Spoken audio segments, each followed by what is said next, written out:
bilang benar, nuntut ilmu itu bagus, dakwah itu bagus. Tapi ketika di hadapan kita ada orang tua kita, maka yang terbaik adalah kamu berbakti sama orang tua ketika itu. Ya. Itu maksudnya amal apa yang terbaik? Yaitu yang memang dituntut pada waktunya. Saya kasih gambar sederhana. Al-Quran adalah zikir terbaik. Al-Quran adalah zikir terbaik karena Al-Quran adalah kalamullah. Al-Quran zikir terbaik. Tetapi apa yang terbaik kalau kita setelah sholat? Assalamualaikum warahmatullahi wabarakatuh. Apakah baca Quran? Jawabannya tidak. Yang terbaik adalah zikir setelah sholat. Padahal kalau kita pisahkan seandainya zikir ini kita baca di luar waktu sholat, lebih afdal baca Quran. Tetapi ketika setelah sholat yang dianjurkan adalah zikir setelah sholat itu lebih baik daripada baca Al-Quran. Kenapa dia lebih baik? Karena itu waktu dituntut dia untuk dikerjakan. Sama seperti ketika azan dikumandangkan. Apa yang terbaik kita lakukan lagi baca Quran? Terbaik apa? Kita dengerin azan dan kita jawab Allahu Akbar, Allahu Akbar, Allahu Akbar, Allahu Akbar. Kenapa? Karena itu yang dituntut ketika itu. Jadi ada amal-amal yang saat itu dituntut, maka itu yang terbaik kita lakukan. Jangan kita sibuk, ya Al-Quran lebih bagus kok, saya murajaah. Enggak.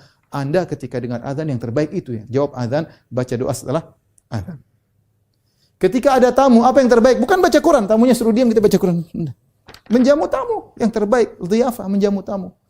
Saatnya kenapa? Karena saat itu Anda dituntut untuk menjamu tamu. Maksud saya, kita tidak kaku begitu. Jadi kapan ada kita dituntut untuk melakukan sesuatu di waktu itu kita lakukan, itu amal.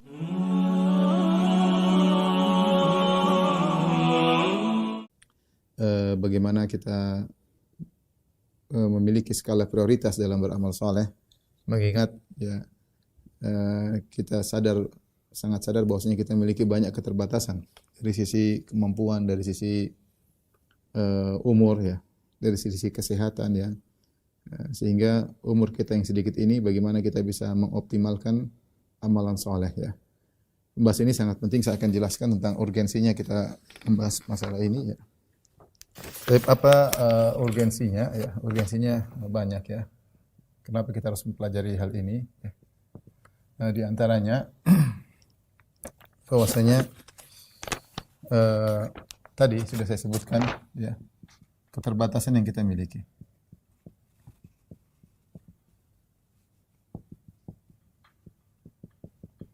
Dari sisi usia, kemudian kekuatan ya, kemudian juga materi. Usia kita sangat terbatas ya. Sementara yang menjadi patokan bagi Allah, adalah amal soleh. Kan menjadi patokan bagi Allah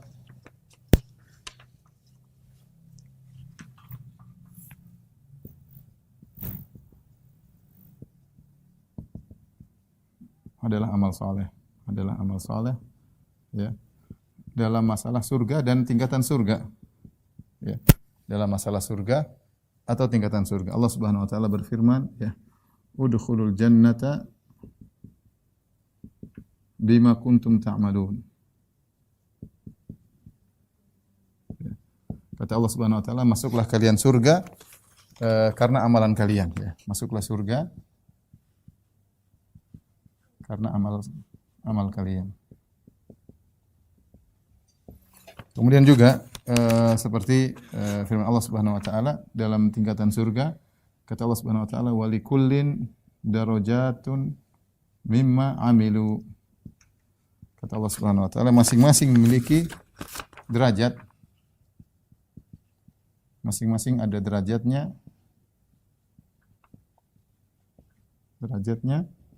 Ya, di surga ya, di neraka maupun di surga berdasarkan amalannya. Berdasarkan amalan. Ya. Ini jelas ya. Tentu kita tahu kita masuk surga karena rahmat Allah Subhanahu wa taala. Tetapi rahmat Allah tersebut tingkatannya berdasarkan amal soleh seorang hamba, dan Allah Maha Adil. Allah Maha Adil. Ya. Semakin banyak seorang beramal soleh, maka semakin mudah masuk surga dan semakin tinggi derajatnya, semakin tinggi. Yang jadi masalah seperti saya katakan tadi, kita memiliki keterbatasan usia, kekuatan dan materi. Ada suatu hadis yang menakjubkan tentang ada dua orang sama-sama berhijrah kepada Nabi sallallahu alaihi wasallam. Kemudian yang satu, dua orang ini sama-sama berhijrah, kemudian yang satu akhirnya berjihad, kemudian dan lebih semangat beribadah, kemudian dia meninggal dunia, ya.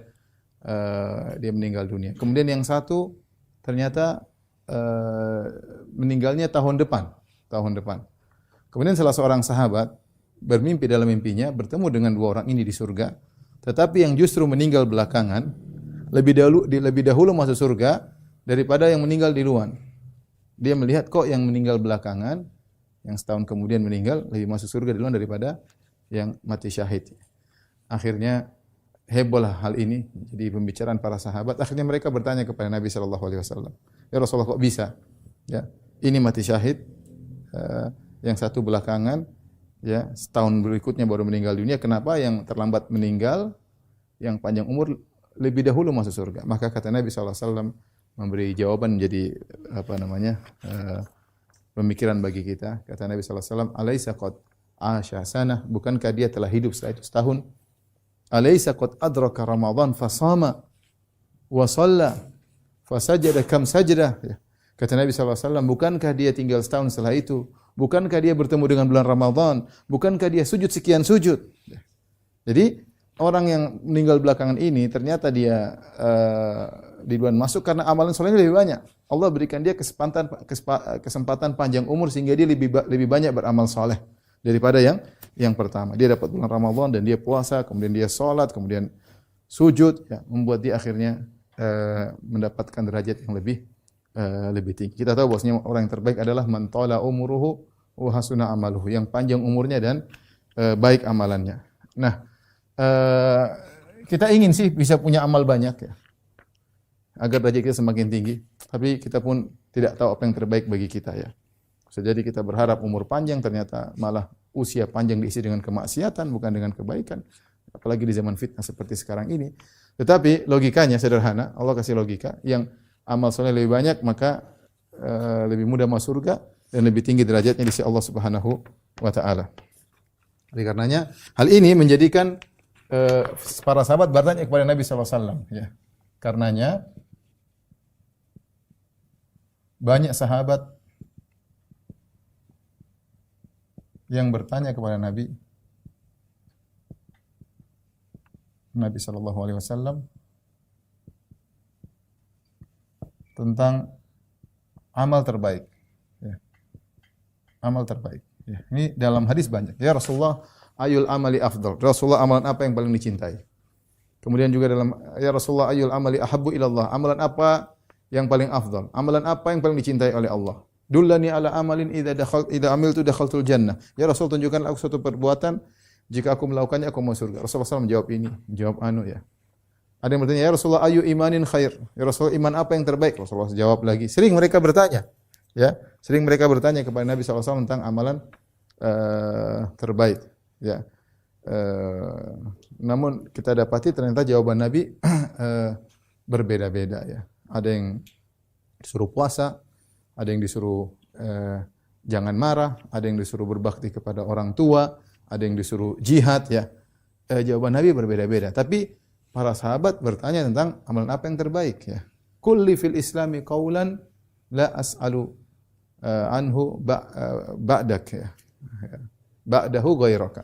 Ya Rasul, sampaikanlah suatu aku wasiat yang aku akan mengerjakannya dan aku tidak akan bertanya lagi kepada orang lain. Jadi intinya para sahabat bertanya tentang amalan yang terbaik karena mereka sadar bahwasanya kemampuan mereka terbatas, sementara kesibukan juga banyak, umur terbatas, maka mereka berusaha mencari amal yang terbaik.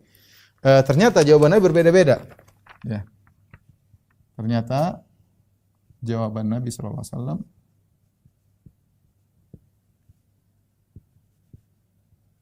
berbeda-beda.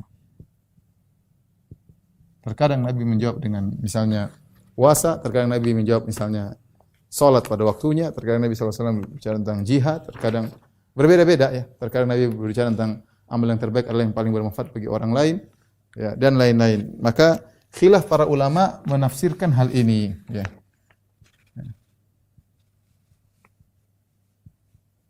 Tentang menafsirkan jawaban ini.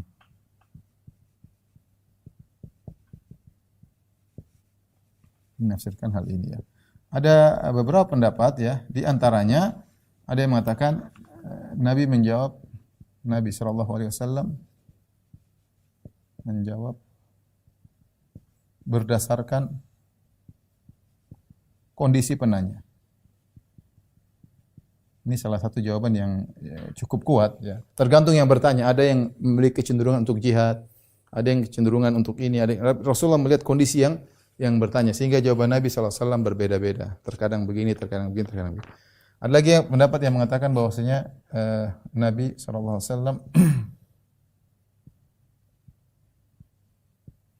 menjawab berdasarkan kondisi kaum muslimin ketika itu. Terkadang Nabi cenderung untuk menyuruh berjihad, terkadang Nabi cenderung untuk memberi makan kepada fakir miskin, terkadang kondisi nyaman maka cenderung kepada ibadah masing-masing ya. Sehingga jawaban berbeda. Ada yang mengatakan bahwasanya semua jawaban tadi ketika Nabi mengatakan afdal ya, yang terbaik, maka ditafsirkan dengan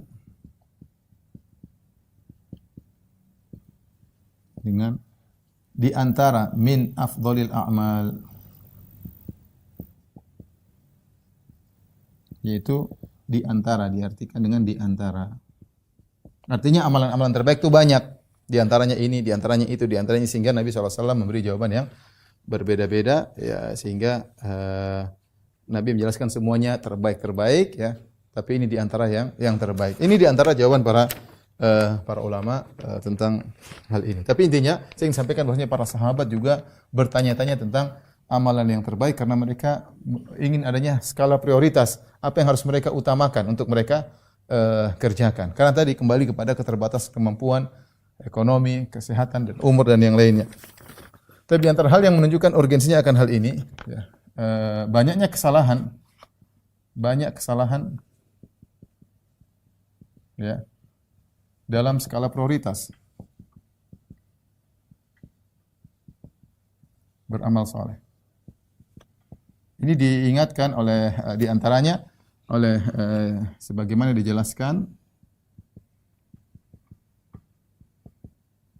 oleh Ibnu Jauzi dalam kitabnya Talbis Iblis. Kemudian juga di antaranya Ibnu Qayyim rahimahumullah dalam kitabnya Madarijus Salikin.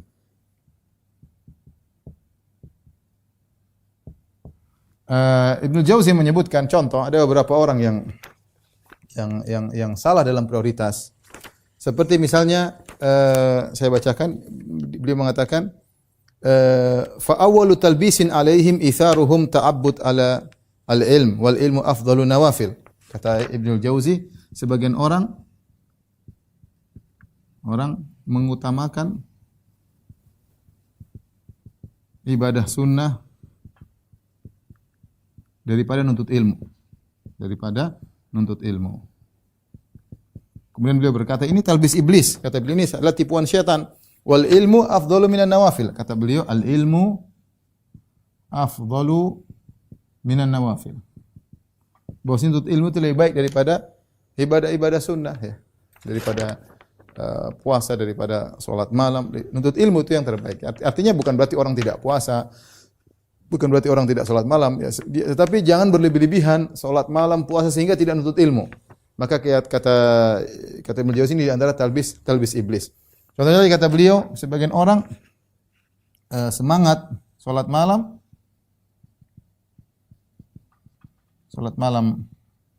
dan duha misalnya lebih dari semangat sholat fardu. Ini salah ya. Seorang sholat fardu lebih utama daripada sholat sunnah. Bagaimanapun juga, sholat fardu lebih utama daripada sunnah. Maka jangan seorang semangat sholat malam, tapi kalau ke masjid malas, kemudian sholat fardu malas. Ya. Bahkan di antara mereka ada yang sholat malam, sampai akhirnya sholat subuhnya terlambat, bablas. Ini di antara talbis iblis. Ya. Disebutkan banyak contoh, bagaimana orang salah dalam skala prioritas, mendahulukan yang sunnah daripada yang fardu. Ya. Demikian juga Ibnu Qayyim rahimahullahu ta'ala menyebutkan di antara cara-cara syaitan untuk memalingkan orang dari Allah Subhanahu wa taala, di antaranya syaitan menyibukkan ya seorang dengan ibadah-ibadah yang tidak utama sehingga meninggalkan ibadah-ibadah yang lebih utama ya. Syaitan menyibukkan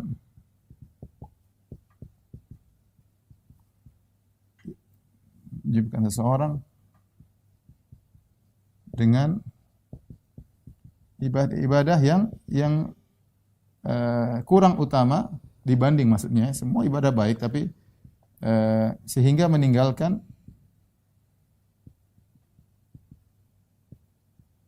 yang lebih utama. Ini banyak ya. Banyak ya.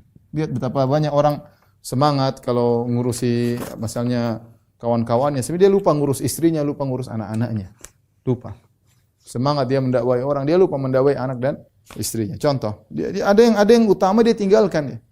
Sebenarnya Masya Allah kalau ke sana dipanggil teman cepat, tapi kalau dipanggil orang tuanya, dipanggil kakaknya, ya misalnya kurang. Ya ini contoh. Jadi setan menghiasi itu ibadah juga ya. Kalau setan sudah tidak mau segala cara, dia ingin orang ini punya ibadah sedikit. Bagaimana caranya? Disibukkan dengan ibadah-ibadah yang kurang prioritas, meninggalkan yang skala prioritasnya lebih tinggi. Ini diantara kesalahan yang terjadi. Belum lagi kita katakan diantara kesalahan fatal, ya. Saya tambahkan di sini ya. Di antara kesalahan fatal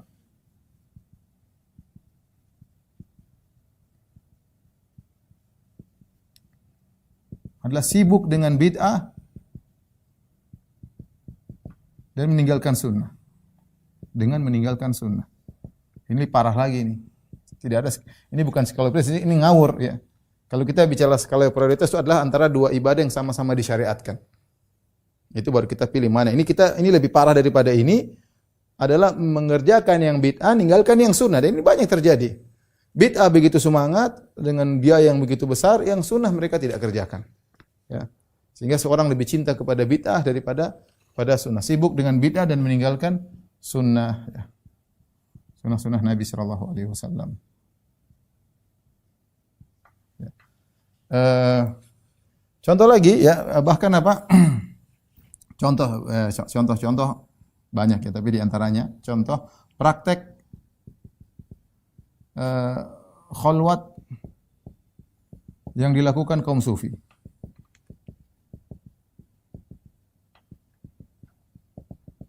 Kaum sufi ekstrim maksudnya, seperti mereka masuk dalam kamar, kemudian dimatikan lampu, kemudian 40 hari tidak keluar, subhanallah, dia tinggalkan sholat Jumat, dia tinggalkan sholat berjamaah, betapa banyak pahala yang hilang dari dia. Ya, dia tidak silaturahmi, ada orang sakit tidak dia jenguk, subhanallah banyak ibadah ditinggalkan, terpedaya. Syaitan menghiasi bid'ah sehingga dia masuk dalam bid'ah tersebut, banyak amal-amal saleh yang dia tinggalkan. Mending 40 hari, ada yang 4 bulan, ada yang bertahun-tahun, ada yang 7 tahun, ada yang puluhan tahun, ya. Ini sangat disayangkan. Ini bukan lagi skala prioritas, tapi salah dalam membandingkan antara bid'ah dengan sunnah. Yang kita bicarakan poin kita bukan masalah bid'ah dan sunnah, tapi antara sunnah dengan sunnah, antara ibadah dan ibadah, mana yang lebih dahulu kita utamakan mengingat keterbatasan kita. Ya, ini di antara kesalahan-kesalahan. Kemudian yang perlu kita ingat juga, ya. Ya, bahwasanya mukaddimah yang penting bahwasanya agama Islam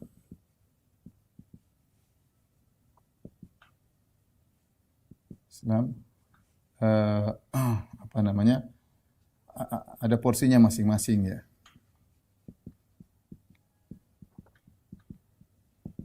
Siapa yang berlebihan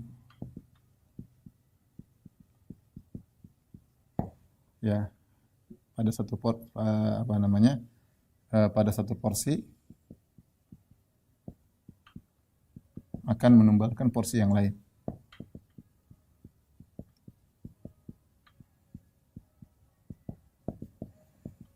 Ya, ini maksud saya kurang pahamnya, di antaranya kurang pahamnya masyarakat, pahamnya sebagian orang bahwa ya, agama Islam itu proporsional, ada porsinya masing-masing. Di antara hal yang menunjukkan hal ini adalah nasihat Nabi sallallahu alaihi wasallam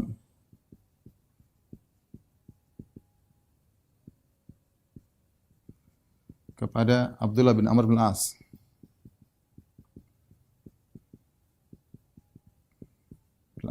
ya. Dia mengatakan dalam hadisnya, inna li jasadika alaika haqqan. Kemudian wa inna li ainaika matamu haqqan, ya. Sungguhnya jasadmu punya hak, matamu juga punya hak, ya. Kemudian wa li zawrika alaika haqqan. Li zawrika wa inna li zawrika alaika haqqan, yaitu tamumu juga punya hak. Kemudian wa li zawjika alaika haqqan.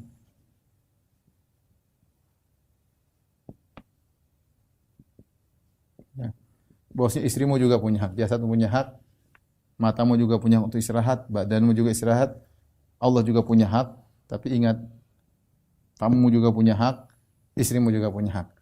Sama dengan nasihat Salman, ya. Dengan nasihat Salman kepada Salman Al-Farisi kepada Abu Darda. Abu Darda yang Salman mengatakan inna li rabbika 'alaika haqqan, Rabbmu punya hak, wa li jasadika 'alaika haqqan, badan punya hak, ya. Kemudian wa li ahlika 'alaika haqqan, istrimu juga punya hak, fa'ati kulladzi haqqan haqqah, berikanlah masing-masing porsinya, haknya. Kemudian Abu Darda menyampaikan kepada Nabi SAW, kata Nabi, sadaqa Salman, sungguh benar Salman, ya. Kemudian juga Nabi sendiri berkata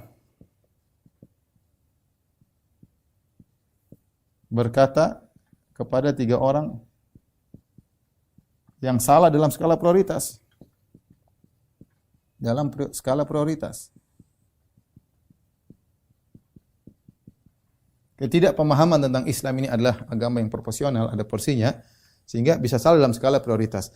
Seperti ketika ada 3 orang yang datang, satunya berkata, ini usolli wala anam, saya akan salat malam terus dan tidak tidur. Pokoknya tiap malam salat malam. Satu mengatakan wa asumud dahar wala uftir, aku akan puasa setiap hari, aku tidak pernah berbuka. Yang satu berkata sa'atazilun nisa, aku akan meninggalkan para wanita, ya. Maka Nabi SAW menegur mereka. Kata Nabi SAW, antumul ladzina qultum kadza wa kadza, kalian yang berkata demikian. Kata Nabi SAW, fa inni akhsyakum lillah atqakum, aku ini orang yang paling bertakwa kepada Allah dan yang paling takut kepada Allah daripada kalian semuanya. Walakinni usolli wa anam, tapi saya salat dan saya tidur, ya. Wa asum wa uftir, aku berpuasa dan aku berbuka. Wa atazawwajun nisa, dan aku menikahi para wanita. Man raghiba an sunnati falaysa minni, barang siapa yang benci dengan sunnahku maka bukan dari golonganku. Ini di antara hal-hal urgensi yang perlu kita ketahui agar kita tidak salah dalam skala prioritas. Tolong dihapus. Habis ini baru kita akan sebut tentang bagaimana kita bisa beramal soleh dengan sebaik-baiknya. Taib, ikhwan dan akhwat, para guru, para wali murid, para santri, ya, sekolah Al-Wildan yang dirahmati Allah Subhanahu wa taala, kita akan bahas sekarang tentang bagaimana amal prioritas, amal apa yang harus kita perhatikan agar pahalanya sebesar-besarnya, mengingat keterbatasan kita yang sangat kita sadari, ya. Umur bertambah, ya. Kekuatan semakin lemah, ya. Di antara kita mungkin ada yang sudah sangat tua, ya. Oleh karenanya kita harus punya prioritas dalam beramal.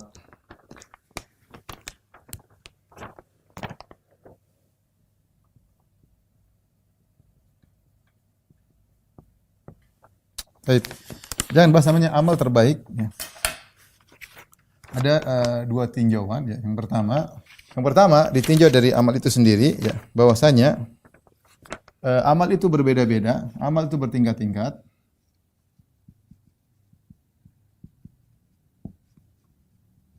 Bertingkat-tingkat pahalanya.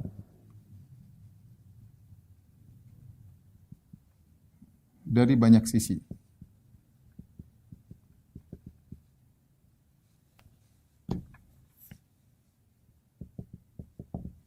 Di antaranya, ya, misalnya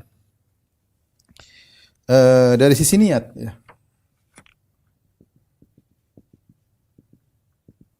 Semakin ikhlas, maka semakin besar pahala.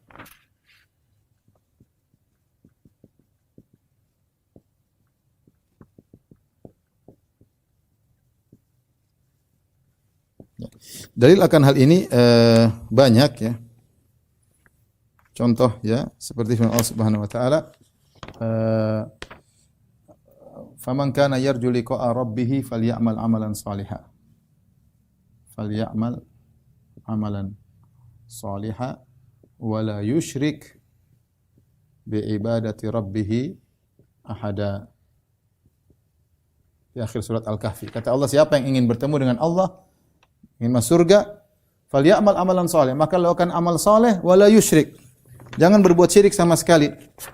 Jangan berbuat syirik sama sekali, itu ikhlas kepada Allah. Maka semakin seorang ikhlasnya kuat, semakin tinggi pahalanya di sisi Allah Subhanahu wa taala. Allah juga berfirman, "Linabluwakum ayyukum ahsanu amala."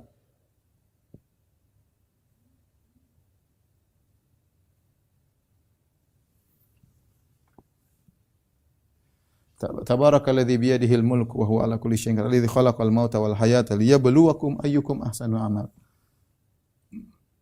Liyabluwakum ayyukum ahsanu amala. Allah ingin menguji kalian siapa yang terbaik amalannya. Di antaranya perkataan Fudail bin Iyad yaitu akhlasuhu. Ahsan di antara maknanya adalah akhlasuhu, yang paling ikhlas. Akhlasuhu, yang paling ikhlas itu yang dicari oleh Allah, yang paling terbaik amalannya. Kemudian juga di antara dalil yang menunjukkan akan amal memiliki pengaruh seperti firman Allah Subhanahu wa taala, "Matsalul ladzina yunfiquna amwalahum fi sabilillah kamatsali habbatin ambatat sab'a sanabila fi kulli sumbulatin mi'atu habbah wallahu yudha'ifu liman yasha." Wallahu yudha'ifu liman yasha.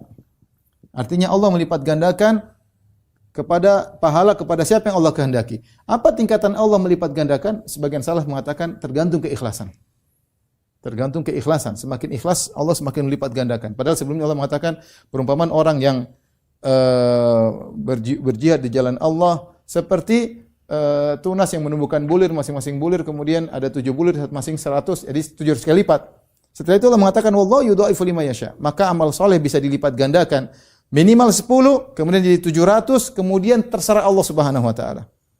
Terserah Allah Subhanahu wa taala di antaranya karena keikhlasan. Makanya sebagaimana sudah pernah kita jelaskan di Al-Yulan juga ketika menjelaskan tentang keutamaan puasa, yaitu dalam hadis qudsi kata Allah Subhanahu wa taala, "Kullu amali bani Adam lahu illa shiyam." Sungguhnya amalan anak Adam untuk dia kecuali puasa. Fa innahu li, karena puasa adalah untukku, wa ana ajzi bihi, karena aku yang akan memberi ganjarannya.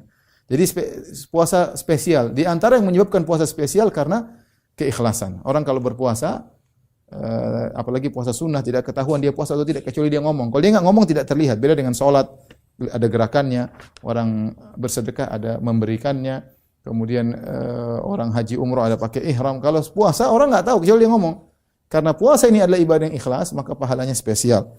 Di antara dalilnya. Wallahu yudha'ifu liman yasha. Kemudian juga firman Allah Subhanahu wa taala, "In tubdu shadaqati fa ni'mahi wa in tukhfuha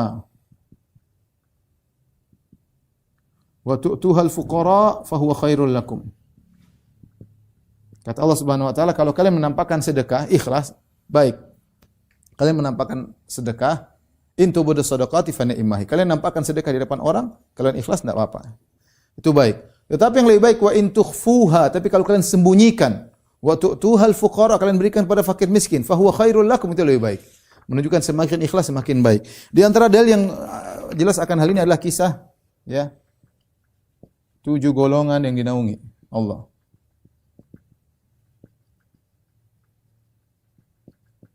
Di antaranya adalah rajulun tasaddaqa bi yaminihi fa akhfaha hatta la ta'lama shimaluhu ma tunfiqu yaminuhu. Seorang yang berinfak dengan tangan kanannya, dia sembunyikan sampai tangan kirinya tidak tahu apa yang diinfakkan oleh tangan kanannya, ya. Berarti semakin dia ikhlas, semakin pahalanya besar. Demikian juga rajulun dzakarallaha khalian fa fadat ainah. Seorang sedang sendirian, tidak ada yang lihat, dia ingat Allah, dia menangis, ya. Dia menangis. Jadi, kenapa perlu kita ingatkan hal ini, ya? Jadi, kita amal soleh sama saja. Kita sholat, misalnya sholat duhur 4 rakaat, sama-sama 4 menit, sama-sama 5 menit, sama-sama. Kita ikhlasin aja. Kalau kita enggak ikhlas ya beda ya. Maka kita daripada kita enggak ikhlas, mending kita ikhlas. Kalau kita ikhlas, tingkatkan ikhlasan kita. Pahalanya sangat bisa jauh berbeda. Sama kita bersedekah, Sama-sama duitnya keluar, sama-sama 1 juta misalnya. Satu pahalanya mungkin 10, satu pahalanya mungkin ribuan. Yang satu ikhlas, sama-sama ikhlas, tapi yang ikhlasnya lebih tinggi daripada yang satunya. Sama sekali tidak mengharapkan ganjaran, sama sekali tidak mengharapkan terima kasih, sama sekali tidak mengharapkan pengakuan, benar-benar lillahi ta'ala. Innama nut'imukum liwajhillah la nuridu minkum jazaa'a wala syukura. Kami beramal karena Allah, kami tidak butuh terima kasih dan tidak butuh balas budi. Jadi kita di antara untuk membuat amal kita menjadi terbaik, kita perhatikan niat kita, ya. Jadi ini artinya prioritas. Jadi waktu sama-sama jalan, ya. Waktu sama duit sama-sama dikeluarkan. Salat juga 5 menit sama-sama 5 menit. Tapi pahalanya bisa sangat jauh berbeda. Ditinjau dari bisa menjadi tingkatannya sangat tinggi karena niat yang berbeda, ya. Contohnya juga ditinjau dari mutabaah, ya.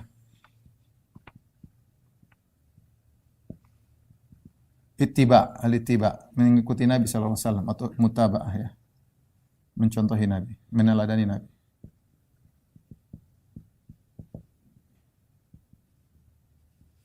Intinya semakin kita meneladani Nabi sallallahu alaihi wasallam, ya, maka semakin besar pahalanya, ya. Semakin besar, semakin ittiba, semakin besar pahala.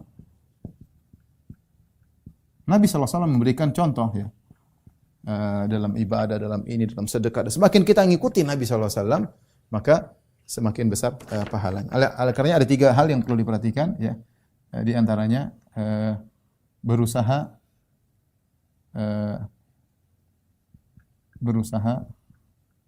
sama amalnya. Makanya Nabi SAW mengatakan, "Shallu kama ra'aitumuni usalli."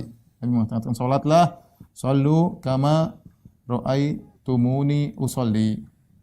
Kata Nabi SAW, ini tentang salat. Salatlah sebagaimana kalian melihat aku salat. Dalam haji kata Nabi SAW, "Khudhu anni manasikakum."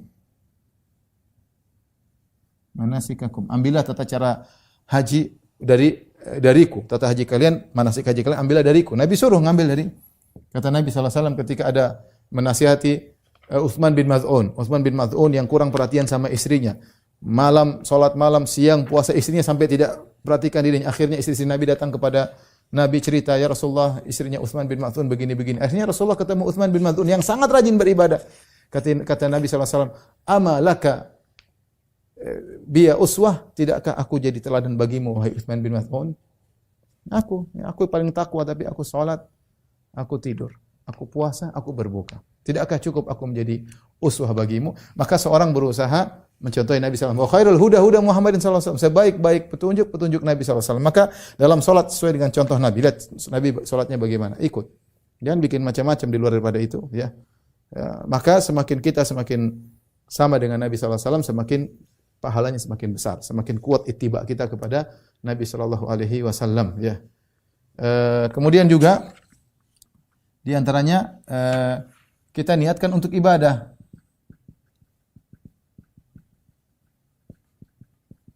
Ketika kita melakukan kegiatan tersebut, niatkan untuk ibadah. Ini juga penting karena Nabi SAW ketika bahkan dalam masalah muamalah bukan hanya berniat muamalah, tapi berniat menjalankan perintah Allah Subhanahu Wa Taala. Ini poin harus kita penting. Kita perhatikan, bermuamalah dengan istri, bermuamalah dengan anak-anak, kita niatkan ibadah. Ya, bermuamalah dengan tetangga, niatkan untuk ibadah. Bermuamalah dengan kawan-kawan, kita niatkan untuk beribadah kepada Allah Subhanahu Wa Taala. Ya. Kemudian juga semakin jauh dari dosa, semakin besar pahala. Ya. Tentu puasa, ya, kalau puasanya Nabi tentu jauh dari maksiat. Maka kita berusaha ketika melaksanakan ibadah semakin jauh dari maksiat. Agar ittiba kita, teladan kita kepada Nabi, uswah kita kepada Nabi semakin sempurna. Ya. Makanya Rasulullah SAW mengatakan, "Man hajja walam yarfuth walam yafsuk raja min dzunubi ka yaumil waladatuhu ummuhu." Siapa yang berhaji tidak berkata-kata kotor, ya, tidak melakukan rafas, tidak melakukan kemaksiatan, bersih dari dosa-dosanya seperti baru dilahirkan dari perut ibunya. Jadi haji yang paling maksimal, yang terbaik, yang sesuai dengan teladan adalah haji yang tanpa maksiat. Sama puasa juga demikian. Puasa yang terbaik adalah puasa yang tanpa maksiat, yang semakin seorang menjaga pandangannya, semakin seorang menjaga lisannya. Makanya Nabi SAW mengatakan, idza kana yaumu siyami ahadikum fala yarfuth wala yajhal wala yaskhab wala yujadil. Kalau kalian sedang berpuasa, maka jangan teriak-teriak, jangan melakukan perbuatan orang bodoh, jangan marah-marah, jangan berjidal. Wa in sabbahu ahadun aw qatalahu falyakul imra'un shaim. Kalau ada yang ngajak bertengkar, jangan digubrisi, jangan direken, biarin aja, cuekin aja. Ya. Karena kalau kita ingin ittiba, maka kita berusaha dalam pelaksanaan ibadah kita jauhkan diri dari segala bentuk kemaksiatan. Kemudian juga di antaranya dikerjakan pada waktu yang tepat, ya. Ditinjau dari waktu yang tepat, waktu pengerjaan yang tepat.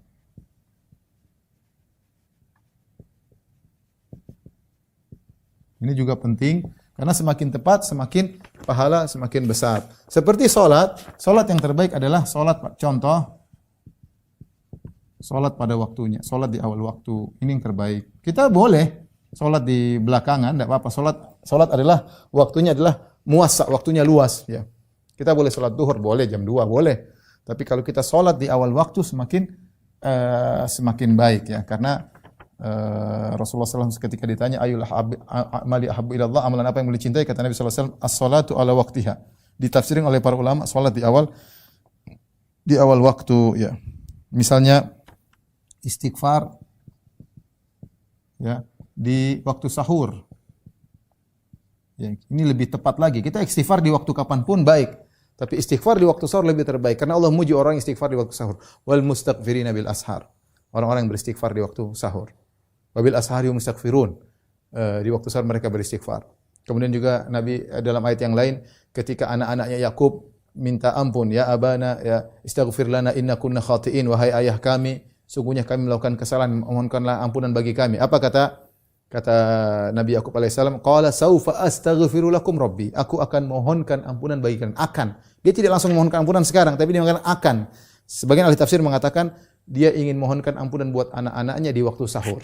Yakub alaihissalam menunda waktu istighfar di waktu sahur karena itu waktu yang terbaik. Juga di sepertiga malam terakhir Allah turun ke langit dunia, Allah mengatakan hal min mustaghfirin fa aghfirullah. Apakah di antara hamba-hambaku ada yang mohon ampun, aku akan mengampuninya, ya.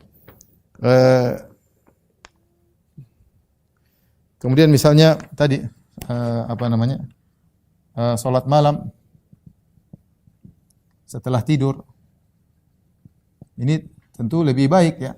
Salat malam kapan saja boleh, di awal waktu sebelum tidur juga boleh, karena tidak disyaratkan qiyamul lail adalah harus tidur dulu. Tapi yang terbaik adalah tahajud. Seorang tidur dulu kemudian baru bangun. Ini contohkan oleh Nabi SAW. Nabi tidur dulu, kemudian Nabi bangun di tengah malam, baru Nabi kemudian salat malam. Ya. Ya, kemudian juga makanya Allah mengatakan ya ayyuhal muzammil qumil laila. Ya. Ya, yang berselimut bangunlah. Salat malamlah. Ya. Kemudian juga wa minal laili fatahajjad bihi, di antara malam bertahajudlah, itu tidur dan bangunlah untuk salat malam. Nabi juga mengatakan, Nabi Daud, tentang salat Nabi Daud, inna ahabbas salati ila Allah salatu Daud. Salat yang paling dicintai oleh Allah salatnya Nabi Daud. Kana yanumu nisfal lail. Kana yanamu nisfal lail. Nabi Daud tidur setengah malam. Wa yaqumu thulutsahu. Kemudian dia salat malam sepertiga malam. Wa yanamu sudusahu. Kemudian dia tidur lagi seperenam malam. Jadi salat malam semuanya boleh. Kita salat pada Isya langsung jam berapapun, tapi yang terbaik kita tidur dulu baru kita bangun salat.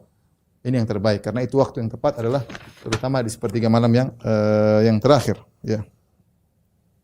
Kemudian contohnya doa-doa di waktu-waktu yang dikabulkan. Jadi ditinjau dari waktu pengerjaan. Kemudian ada lagi satu tambahan mungkin terakhir, ya. Ditinjau dari kemampuan untuk continue.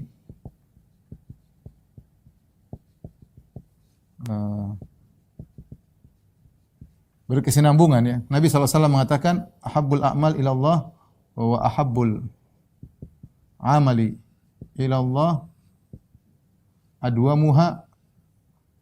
adwamuhu wa inqal. Kata Nabi SAW, amal yang paling dicintai Allah yang paling continue. Amal yang paling dicintai Allah, yang paling continue, yang paling berkesinambungan. Meski sedikit.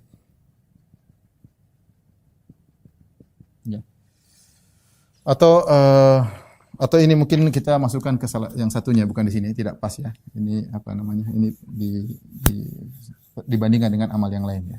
Lebih pas di sebelah sini. Oke, sekarang kita masuk pada tingkatan amal ditinjau dengan membandingkan dengan amal yang lain ya. Tadi kita sebutkan tadi yang pertama yang paling kontinu. Ya. Habbul amali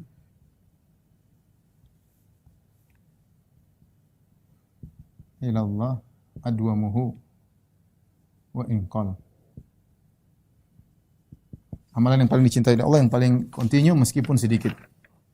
Yang terbaik yang kontinu meski sedikit. Nah, di sini ikhwan, ini perlu kita perhatikan hal ini. Ini sangat penting.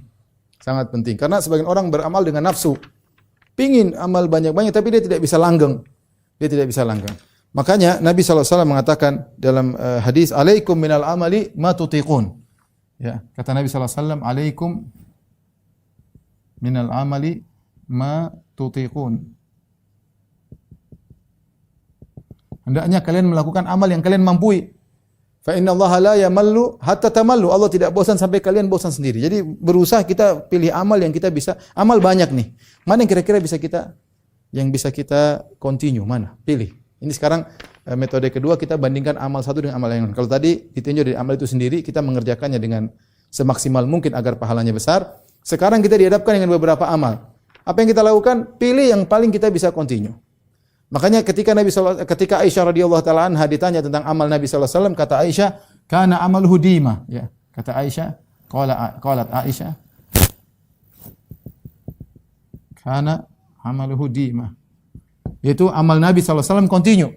Nabi kalau sudah beramal, beliau continue ya. Di sini tadi saya ingatkan kita berusaha kalau beramal jangan ngoyo, maksud saya jangan ngoyo kemudian kita mandek di jalan. Lalu mandek di jalan. Ya, kita ingin kita beribadah dengan semangat. Allah tentu lebih senang melihat hambanya beribadah dengan semangat. Ya. Dari sini perlu kita mengenal namanya apa namanya yang kita mampu. Contoh, seorang punya proyek yang banyak, ingin bikin ini tapi tidak mampu. Idenya banyak, kemampuan terbatas. Sehingga akhirnya dia mengerjakan dengan berat. Ya, misalnya seorang dai, kemudian dia mau berdakwah, kemudian dia akhirnya jadwal terlalu banyak, dia tidak mampu, tidak kuat. Sehingga dia seakan-akan terpaksa melakukan tersebut, tidak enjoy, tidak menikmati, sehingga dia tidak bisa bertahan dalam dakwahnya tersebut. Mungkin berapa lama kemudian dia KO, tidak kuat ya, seperti itu. Sama orang mau puasa, ada kita puasa, sekarang ada puasa Senin Kemis, ada puasa Daud. Saya semangat Daud. Iya, tapi cuma 2 bulan aja habis itu KO. Habis itu KO. Ini apa namanya? Jangan seperti itu. Kita mengukur diri kita. Ustaz, tapi kita para salaf mereka semangat. Iya, para salaf mereka dahulu sudah melalui tahapan-tahapan kemudian mereka sampai pada tahapan tersebut. Kamu baru start mulai langsung mau level 12, level 1 dulu, jalani. Kalau lihat jiwa kita sudah mampu, sudah kuat, silakan naik level. Ini karena amalan yang paling dicintai oleh Allah adalah yang paling kontinu meskipun sedikit ya. Sedikit tapi kontinu lebih Allah suka daripada banyak-banyak kemudian putus di tengah jalan. Nah, ini yang kita mau cari pahala ya. Ada di depan kita. Sekarang ada orang misalnya datang kepada antum, ini ada proyek gini. Bisa enggak kamu gabung dengan kita? Satu lagi, bisa gabung dengan. Kita lihat mana yang kita gabung nih. Misalnya ada 5 yayasan. Nawarin saya untuk gabung. Saya lihat mana yang bisa saya jalani. Dengan kesibukan saya, dengan keluarga saya, dengan anak-anak saya pilih mana yang saya bisa continue, itu yang saya pilih. Bukan saya ini pahalanya besar tapi ternyata saya tidak mampu, jangan. Meskipun sedikit tapi saya continue, saya bisa komitmen, itu lebih Allah sukai daripada kemudian saya termotivasi begitu luar biasa kemudian jalan 1 bulan 2 bulan KO. Maka ini semuanya dalam segala hal, dalam ibadah puasa, dalam ibadah salat, dalam ibadah sedekah. Fol-folan habis itu berhenti, jor-joran berhenti, enggak. Ya. Para ulama bilang kecuali kalau Ramadan lain kita jor-jor karena 1 bulan. Tapi kalau untuk continue tahunan, kita harus pilih ibadah yang kita bisa continue. Semakin continue semakin baik. Jadi kita enjoy, kita menjalankan dengan senang, dengan gembira, ya. Tidak keberatan, tidak terpaksa dikejar-kejar bisa stres, ya. Bisa stres, jangan. Kemudian di antara amalan yang kalau ada disuruh pilih yang prioritas dibandingkan amal yang lain adalah perhatikan bahwasanya amal yang wajib lebih diutamakan dari yang sunnah. Ini dalilnya sangat banyak, ya. Bahwasanya dalam hadis qudsi, wa ma taqarraba ilayya 'abdi bi syai'in ahabbu ilayya mimma aftaratuhu alaihi. Kata Allah Subhanahu wa taala, tidaklah hambaku mendekatkan dirinya dengan suatu amalan yang lebih aku cintai daripada yang aku wajibkan. Yaitu kata Allah Subhanahu wa taala, amal yang paling Allah cintai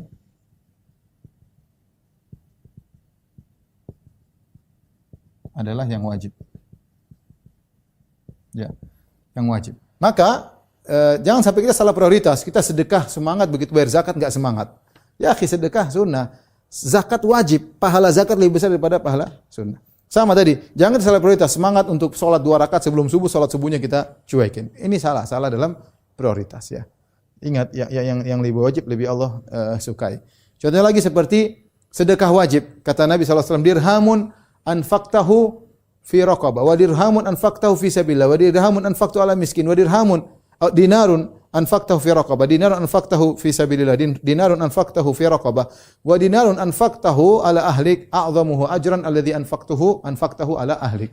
Sekeping dinar yang kau infakkan untuk orang miskin, sekeping dinar yang kau infakkan untuk fi sabilillah, sekeping dinar yang kau infakkan untuk budak, sekeping dinar yang kau infakkan untuk di jalan Allah yang paling besar pahalanya, yang kau infakkan ke keluargamu, yang paling besar pahalanya adalah sekeping dinar yang kau keluarkan untuk keluargamu. Kenapa? Karena menafkahi keluarga wajib.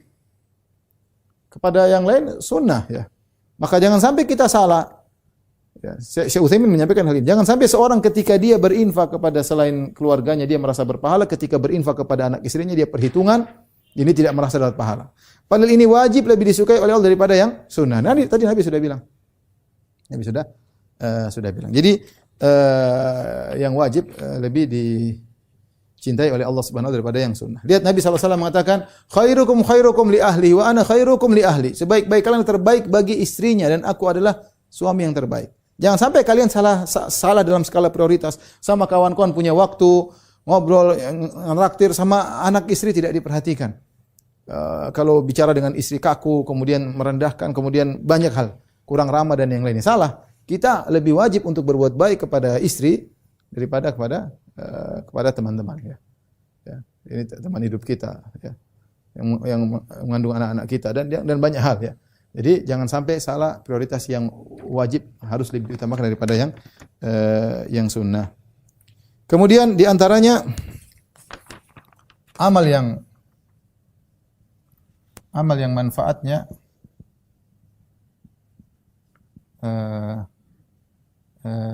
kepada orang lain tidak terbatas pada diri sendiri, maksudnya muta'addi, ya. Tidak terbatas pada diri sendiri. Lebih diutamakan.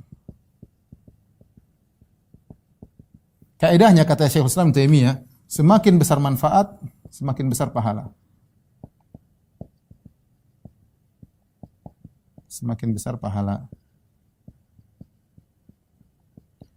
Makanya Nabi SAW mengatakan, la an amshi ma'a akhi fi hajatihi ahabbu ilayya min an a'takifa fi hadzal masjid syahran. Aku menemani saudaraku memenuhi kebutuhannya lebih aku suka daripada iktikaf di Masjid Nabawi selama sebulan. Nabi SAW mengatakan khairukum anfa'akum linnas, sebaik-baik kalian paling bermanfaat bagi manusia. Makanya ketika 7 golongan yang Allah sebut, Nabi sebutkan yang dinaungi oleh Allah, yang pertama adalah imamun adil, imam yang adil. Kenapa di nomor 1? Karena manfaatnya paling banyak. Kalau dia adil, masyarakat di bawahnya semua bahagia. Maka dia yang paling nomor 1 dibandingkan 6 yang lainnya. Afdhalul mujahid fi zamanihi, kata Ibnu Taimiyah, orang imam yang adil, pemimpin yang adil adalah mujahid terbaik di zamannya.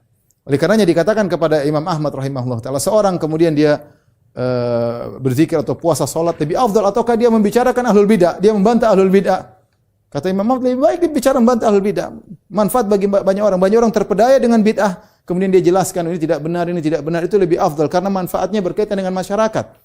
Ya, makanya Nabi SAW mengatakan, fadlul alim alal abid ka fadlil qamari ala sairil kawakib. Bahwasanya keutamaan orang alim dibandingkan orang ahli ibadah seperti rembulan dibandingkan dengan seluruh bintang. Bintang jumlahnya ribuan, mungkin jutaan. Tapi lebih afdal satu rembulan. Kenapa? Rembulan yang memberi penerangan kepada bumi. Satu orang alim lebih afdal daripada ribuan ahli ibadah. Kenapa ahli ibadah? Dia manfaatnya buat dirinya sendiri. Tapi orang alim, dia menjelaskan, mengingatkan umat akan keburukan, memotivasi umat untuk kebaikan. Maka meskipun dia satu, dia lebih afdal daripada ribuan bintang. Dalil terlalu banyak ya. Maka dalam Al-Quran juga banyak Allah mengatakan, Wallahu yuhibbul muhsinin. Allah mencintai orang yang berbuat ihsan, berbuat baik kepada orang lain. Seperti Allah menyebut tentang ciri-ciri orang yang penghuni surga. Uiddat lil muttaqin. Allah siapkan surga bagi orang yang bertakwa. Siapa mereka? Alladzina yunfiquna fis sarra'i wad dharra'i wal kadhiminal ghaidh wal 'afina 'anil nas. Orang-orang yang berinfak dalam kondisi lapang, dalam kondisi sulit, berkaitan orang lain. Wal kadhiminal ghaidh, dia menahan amarahnya, berkaitan orang lain. Wal 'afina 'anil nas, memaafkan orang-orang. Jadi ingat, kalau ada amal salah satunya lebih afdal, lebih manfaat, kita kerjakan ya. Kita kerjakan itu, tinggalkan yang manfaatnya untuk terbatas pada diri sendiri. Makanya tadi Ibnu Jauzi mengatakan ada orang sibuk salat malam, sibuk puasa, tidak nutut ilmu. Dia telah terpedaya oleh setan, talbis iblis. Kalau nutut ilmu bermanfaat banyak, dakwah berkembang di sana sini, masyarakat mengenal sunnah, masyarakat meninggal perkara yang haram. Ya. Kita bilang lihat sebagian dai, masya Allah, begitu dia datang kemudian berdakwah, banyak orang meninggalkan riba. Dulu mungkin orang jarang-jarang meninggal, tapi dia berdakwah dengan kencang, akhirnya banyak meninggalkan riba. Ada dai yang datang dengan semangatnya dia mendakwah, mengorbankan dirinya sampai orang meninggalkan banyak kesyirikan. Butuh perjuangan. Jangan kemudian sibuk dengan dirinya, dia talbis iblis, sibuk dengan ibadah untuk dirinya, dia lupa bahwasanya manfaat kepada orang banyak lebih dianjurkan. Ya. Kemudian di antaranya, ya, ini sangat penting ya. Amal yang terbaik adalah yang dilakukan pada waktu dituntut, pada waktu dituntutnya. Contoh begini, kita bilang benar nuntut ilmu itu bagus, dakwah itu bagus. Tapi ketika di hadapan kita ada orang tua kita, maka yang terbaik adalah kamu berbakti sama orang tua ketika itu. Ya. Itu maksudnya amal apa yang terbaik? Yaitu yang memang dituntut pada waktunya. Saya kasih gambar sederhana. Al-Quran adalah zikir terbaik. Al-Quran adalah zikir terbaik karena Al-Quran adalah kalamullah. Al-Quran zikir terbaik. Tetapi apa yang terbaik kalau kita setelah sholat? Assalamualaikum warahmatullahi wabarakatuh. Apakah baca Quran? Jawabannya tidak. Yang terbaik adalah zikir setelah sholat.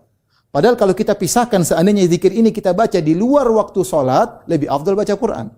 Tetapi ketika setelah sholat, yang dianjurkan adalah zikir setelah sholat, itu lebih baik daripada baca Al-Quran.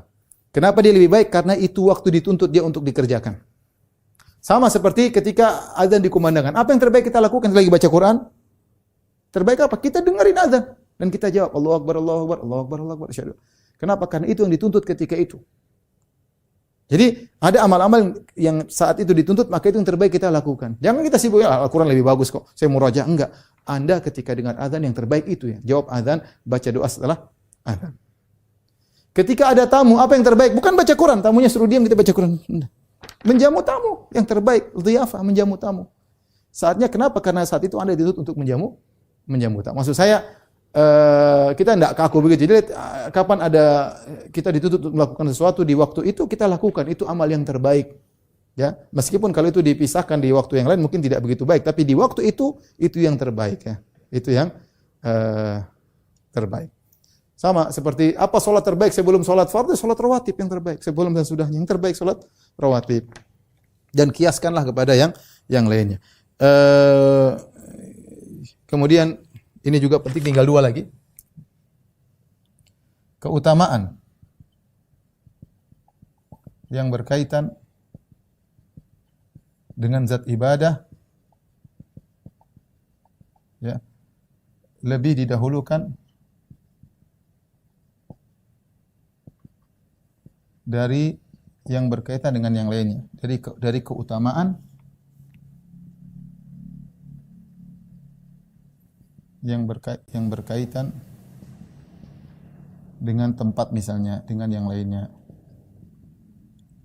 Contoh begini, contoh ya. Para ulama mencontohkan seperti tawaf. Tawaf yang terbaik adalah dekat dengan Ka'bah, yang terbaik. Itu yang terbaik. Tetapi ketika kita di dekat dengan Ka'bah ternyata desak-desakan, kita susah konsentrasi, lebih baik kita jauh. Tapi kita jalan dengan tenang, bisa khusyuk. Kenapa? Karena kekhusyuan berkaitan dengan tawaf itu lebih utama daripada kedekatan Anda dengan Ka'bah. Ini contoh. Contoh lagi, misalnya saf pertama di imam yang terbaik. Tetapi ternyata saf panjang Anda dapat di paling ujung. Ada saf kedua tapi dekat imam, Anda lebih enak dekat imam, mendengar suara imam langsung, melihat gerak-gerik imam, maka lebih baik di saf kedua. Ini kata para ulama. Kenapa? Karena itu berkaitan dengan keutamaan salat Anda sendiri, zat salat Anda sendiri. Ya. Contoh lagi, seperti para ibu-ibu. Ibu-ibu di bulan Ramadan, di luar bulan Ramadan, mana lebih baik ibadah di rumah. Kata Nabi sallallahu alaihi wasallam, "Wa buyutuhunna khairun lahun." Mereka salat di rumah lebih baik, mau salat tarawih, mau salat apapun lebih baik di rumah. Tetapi ada suatu kondisi. Dia kalau di rumah, sholatnya malas, bacanya cuma 3 qul, nggak punya hafalan. Tapi kalau dia ke masjid, ternyata dia bisa enjoy sholat luar biasa, mendengarkan imam, dia bisa menangis, dia bisa nunggu maghrib sampai isya baca Al-Quran. Dari sisi tempat lebih afdal di rumah, tapi ditinjau dari sisi ibadah yang dia rasakan, mending dia ke masjid. Ya, mending dia ke masjid, yang penting dia jaga diri, maksud saya. Ini contoh bahwasanya mengutamakan keutamaan berkaitan dengan ibadah lebih utama daripada yang berkaitan dengan tempat. Ya. Dengan tempat. Sampai sebenarnya mencontohkan, misalnya seorang pingin sholat itu ada masjid situ bagus, situ rame, tentu lebih lama lebih bagus daripada yang sedikit. Tapi ternyata rame tersebut saling berdesak-desakan sehingga dia sholat tidak khusyuk. Mending dia sholat di masjid yang lebih tenang dan dia bisa khusyuk dalam sholatnya. Karena keutamaan berkaitan khusyuk sholatnya lebih afdal daripada berkaitan dengan jumlah jamaah yang banyak. Bahkan misalnya seorang alim dia punya hafal Quran, kemudian kalau dia sholat di masjid, sholatnya cepat-cepat tidak sesuai dengan sunnah, mending dia sholat di rumah. Ya, meskipun keutamaan tempat di masjid sholat tarawih lebih afdal daripada di rumah, tapi kalau dia di masjid kacau dia sholatnya tidak sesuai dengan sunnah, mending dia sholat di rumah. Ini contoh bahwasanya ibadah keutamaan yang berkaitan dengan zat ibadah lebih utama daripada berkaitan dengan tempat. Yang terakhir, mohon maaf ya pada Ustaz Agus karena kita menunggu berbuka kan, jadi dilama-lama ini. Yang terakhir ya, berusaha tekun dengan pintu ibadah yang dibuka di pintu ibadah yang Allah buka baginya.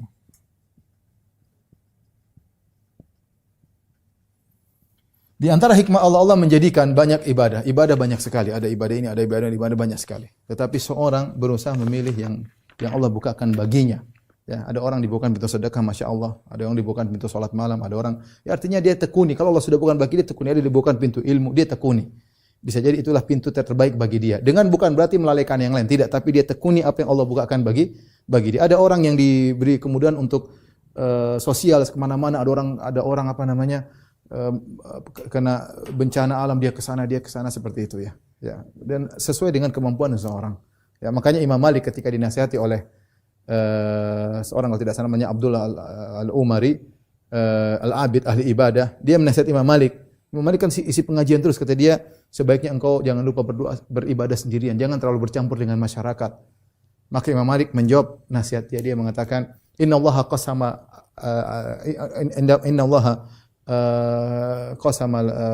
ta'at kama qasamal arzak ya. Ya, sungguhnya Allah Subhanahu wa taala membagi ketaatan sebagaimana Allah membagi rizki-rizki ya. Di antaranya man futihalahu fi shalat wa lam yuftalahu fi shaum. Di antara manusia ada yang dibukakan pintu salat tapi salat puasa susah. Sebaliknya ada yang dibukakan pintu puasa rajin, salat malam susah. Di antara orang yang dibukakan pintu sedekah luar biasa, terus suruh puasa berat. Tapi kalau sedekah dia lancar ya. Kemudian dia mengatakan wa nasrul ilmi ya min afdali albir, dan menebarkan ilmu yang saya lakukan ini termasuk amalan yang terbaik ya. Wa ini saya telah ridha, ini raditu bima futiha li, aku ridha dengan apa yang Allah bukakan pintu bagiku ya.